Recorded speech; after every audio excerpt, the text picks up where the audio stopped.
আসসালামু আলাইকুম। আমাদের বুটস্ট্র্যাপ 5 এ আজকে আমরা নতুন আরো একটি অধ্যায়ের শুরু করতে যাচ্ছি বা ইউটিলিটি ক্লাসে শুরু করতে যাচ্ছি, যেটার নাম হচ্ছে ফর্মস, যেটা আমাদের জন্য অনেক বেশি ইম্পর্টেন্ট। সত্যি বলছি, যে জিনিসটা আমাদের জন্য অনেক বেশি ইম্পর্টেন্ট, বিশেষ করে আমরা যখন ফর্ম তৈরি করতে যাব ওয়েবসাইটে, কন্ট্যাক্ট ফর্ম তৈরি করতে যাব, তখন আমাদের এই জিনিসগুলো প্রয়োজন পড়বেই, অর্থাৎ এই ইউটিলিটি অধ্যায়টা আমাদের প্রয়োজন পড়বে। তো এটার জন্য একটা রিকোয়েস্ট থাকবে, অন্তত ফর্মের এই যে অধ্যায়টা আছে এই অধ্যায়টা শেষ পর্যন্ত সবাই দেখবেন। ফর্ম ইউনিটের আজকের প্রথম ক্লাসে আমরা ফর্ম কন্ট্রোলস নিয়ে কথা বলবো। তো চলুন শুরু করা যাক। This is Ishan from Hablu programmer.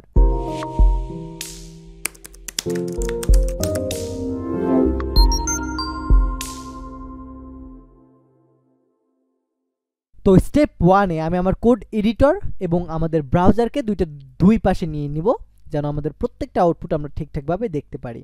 সবার শুরুতে আমরা বুটস্ট্র্যাপ ঠিক আগের মতোই কানেক্টেড করে রাখবো।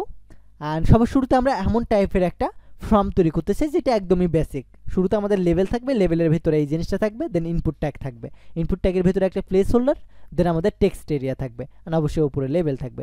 তো এই জিনিসটা করার জন্য আমি একটা ডিভ ক্রিয়েট করব। ডিভের ক্লাস নেমের ভিতরে জাস্ট আমি MB3 বা 5 দিয়ে দিচ্ছি, অর্থাৎ মার্জিন বটম। দেন এইটার পরে আমি একটা লেভেল তৈরি করব, লেভেলের ভিতরে জাস্ট দিয়ে দিব ইনপুট। এইটার পরে আমাদের একটা ক্লাস লিখতে হবে, ক্লাসটার নাম হচ্ছে ফ্রম হাইফেন লেভেল, এবং এই ফ্রম লেভেলের ভিতরে আমি লিখব ইমেল অ্যাড্রেস। অ্যান্ড এই লেভেলের পরে আমাদের থাকবে ইনপুট ট্যাগ। এইটার জন্য আমি ইনপুট ট্যাগ লিখব, এবং এই ইনপুট ট্যাগের ভিতরে আমি ক্লাস নেম দিব ফ্রম হাইফেন কন্ট্রোল, যে জিনিসটা আমরা এর আগের এক পার্টে দেখিয়েছিলাম, কিন্তু বিস্তারিত কথা বলা হয় নাই। অ্যান্ড অবশ্যই এইটার ভিতরে আমরা একটা আইডি ক্রিয়েট করব, এবং অবশ্যই এই আইডির ভিতরে আমরা সেই জিনিসটা দিব যে জিনিসটা আমাদের ফর এর ভিতরে আমরা দিয়েছি, অর্থাৎ এই জায়গায় যে জিনিসটা দিচ্ছি সেম জিনিসটা আমাদের আইডির ভিতরে দিয়ে দিতে হবে। দেন এতটুকু হওয়ার পরে আমি যদি এখন আমাদের আউটপুটটা চেক করি, তাহলে দেখতে পাবেন আমাদের সুন্দর একটা ইনপুট ট্যাগ চলে আসছে, উপরে আমাদের ইমেল অ্যাড্রেসটাও চলে আসছে।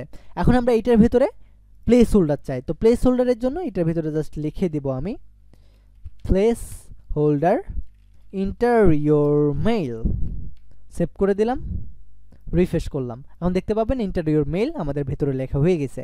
দেন এটার পরে আমাদের থাকবে আরও একটা প্লেস হোল্ডার, দেন এটার পরে টেক্সট এরিয়া। এটা তৈরি করার জন্য আমরা আলাদা আর একটা ডিভ ক্রিয়েট করব। তো এটার জন্য আমি নিচে গিয়ে আগে একটা ডিভ ক্রিয়েট করব, ক্লাসে MB দিব বটম, অর্থাৎ মার্জিন বটমে কিছু পিক্সেল ছেড়ে দিবে। অ্যান্ড অবভিয়াসলি এটার ভেতরে শুরুতে আমরা লেভেল তৈরি করব, লেভেলের ভেতরে যে জিনিসটা দিব এই জায়গায় দিব টেক্সট এরিয়া। অ্যান্ড অবশ্যই এই জায়গায় আমাদেরকে লিখে দিতে হবে ফ্রম হাইফেন লেভেল, যেহেতু এটা আমরা লেভেল তৈরি করতেছি তাই লেভেল দিতে হবে। অ্যান্ড এই জায়গায় আমরা দেব রাইট এ মেসেজ। অ্যান্ড এই লেভেলের পরে দেখেন আমাদের ওইটা রাইট এ মেসেজ শো করতেছে। অ্যান্ড এই লেভেলের পরে আমরা টেক্সট এরিয়া তৈরি করব। So text area. অ্যান্ড এই টেক্সট এরিয়ার ভিতরে আমি এই জিনিসগুলো কেটে দিব, কেটে জাস্ট আমি এই জায়গায় রো 10-এর জায়গায় 3 করে দেব। অ্যান্ড এখন আমাদের আউটপুটটা এমন দেখাচ্ছে। জাস্ট আমি এইটার ভিতরে ক্লাস তৈরি করবো, অ্যান্ড এই জায়গায় লিখবো ফ্রম হাইফেন কন্ট্রোল। এখন যদি আমি যাই বা রিফ্রেশ করি, তাহলে দেখতে পাবেন আমাদের ওইটা নিচে নেমে গেছে। স্মার্টলি খুব সুন্দরভাবে কিন্তু আমাদের এই জিনিসটা দেখাচ্ছে। আর আমি যদি এই জায়গায় একটা দিয়ে দিই, তাহলে দেখেন আমাদের আরও সুন্দর দেখাবে।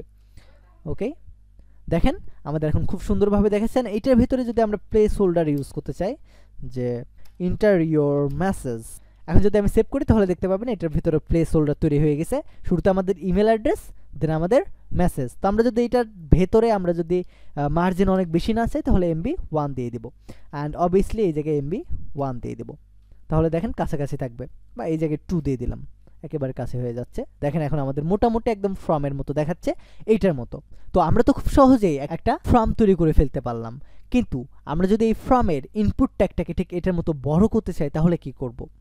আমরা যদি এইটার ফর্মের যে কন্ট্রোলটা আছে বা ইনপুট ট্যাগটা আছে, এটাকে যদি আমরা বড় বা ছোট করতে চাই, তাহলে আমাদের জাস্ট ফ্রম হাইফেন কন্ট্রোল যে জিনিসটা লিখছি আমরা ওই জায়গায় ফ্রম কন্ট্রোল দিয়ে আমরা বড় করতে চাইলে দিব LG, ছোট করতে চাইলে দিব SM। আমি সেম জায়গাতে জাস্ট আপনাদেরকে দেখাচ্ছি, ফ্রম হাইফেন কন্ট্রোল হাইফেন এটাতে দিব আমি LG, সেভ করে দেব। দেখেন আমাদের এই মেইলটা অনেক বেশি বড় হয়ে গেছে, দেখেন অনেক বেশি বড় এবং বাজে দেখাচ্ছে। তো এটাকে যদি ছোট করতে চাই তাহলে আমরা এসএম দিব, তাহলে দেখবেন একেবারে এটা আমাদের এখন ছোট হয়ে যাবে।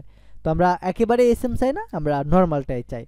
যদি আমরা আরও স্মার্টলি করতে চাই যেন আমাদের এটাও থাকবে সাথে আমাদের এটা বড়ও হবে, মানে এটা এমন দেখাবে অর্থাৎ স্মার্ট দেখাবে কিন্তু এটার সাথে বড় হবে। তো এটা বড় করার জন্য আমাদের আরও একটা ক্লাস তৈরি করতে হবে, from hyphen control hyphen LG. এবার দেখেন আমাদের এটা এই জায়গাতেই থাকবে কিন্তু বড় হয়ে যাবে কিছুটা।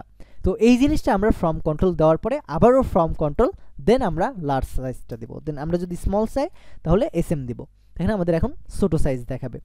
তো এইভাবে আমরা ছোটো বড় বা মিডিয়াম সাইজ করতে পারবো। অ্যান্ড টেক্সট এরিয়াতেও যদি আমরা করতে চাই তাহলে আমাদের from hyphen control hyphen LG ব্যবহার করতে হবে। দেখেন আমাদের এটা বড় হয়ে গেছে।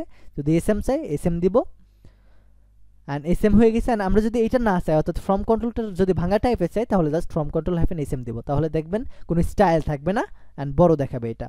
তো আমরা এটা চাই না, আমরা স্মার্টও চাই এবং এটাকে বড়ও চাই বা ছোটও চাই। সো আমরা এটাকে চাইলে বড় বা ছোট আমাদের নিজেদের মতো করে ফেলতে পারবো। দেন এইটার পরে আমাদের ফর্মে আরও একটা জিনিস আছে, সেটা হলো ডিসেবল। আমরা যদি কোনো ইনপুট ট্যাগকে বা কোনো বাটনকে বা যে কোনো জিনিসকে যদি আমরা ডিসএবল করতে চাই তাহলে অবশ্যই আমাদের একটা অ্যাট্রিবিউট অ্যাড করতে হবে। অ্যাট্রিবিউটের নাম হবে ডিসএবল, যে জিনিসটা আমাদের HTML-এই থাকে। তো সে আমি এই ইনপুট ট্যাগটার এইটা বন্ধ করে দিতে চাই, এখন যে আউটপুটটা আছে এমনটা থাকবে না, তখন আমাদের এটা বন্ধ করার জন্য এই ইনপুটটাকে শেষে গিয়ে জাস্ট আমি লিখে দেবো ডিসএবলড, দ্যাটস ইট। দেখেন আমাদের এটা ডিসএবলড হয়ে গেছে। তো এই ভিডিওটা এই পর্যন্তই থাকবে। আই হোপ আপনি ফ্রম কন্ট্রোলটা কি এবং কিভাবে কাজ করে এই সম্পর্কে জেনেছেন। তো আমরা যদি ফ্রম কন্ট্রোল ব্যবহার না করতাম তাহলে কিন্তু কখনোই আমাদের এই ইনপুট ট্যাগগুলো এতটা স্মার্টলি শো করাতো না। তো অবশ্যই আপনি যদি ইনপুট ফিল্ডটাকে অনেক বেশি স্মার্ট করতে চান অর্থাৎ ফ্রম কন্ট্রোল যদি না দিই তাহলে দেখেন আমাদের এটা কেমনটা বিচ্ছিরি দেখায়। তো আমরা যদি এমনটা স্মার্ট টাইপের চাই অর্থাৎ স্মার্ট টাইপের যদি ফ্রম চাই তাহলে অবশ্যই আমাদেরকে ফ্রম হাইফেন কন্ট্রোলস এই ক্লাসের ব্যবহারটা শিখতে হবে আমাদের।